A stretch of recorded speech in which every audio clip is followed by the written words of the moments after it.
قل هو الله أحد الله الصمد لم يلد ولم يولد بسم الله الرحمن الرحيم قل هو الله أحد الله الصمد لم يلد ولم يولد ولم يكن له كفوا أحد بسم الله الرحمن الرحيم قل أعوذ برب الناس ملك الناس إله الناس قل أعوذ برب الناس ملك الناس إله الناس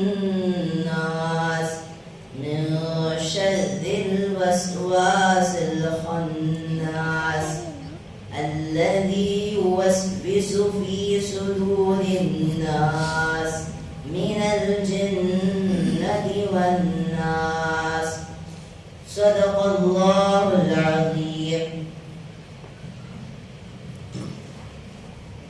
Masyaallah, kabar penting Kautar kita sama Akabirin ka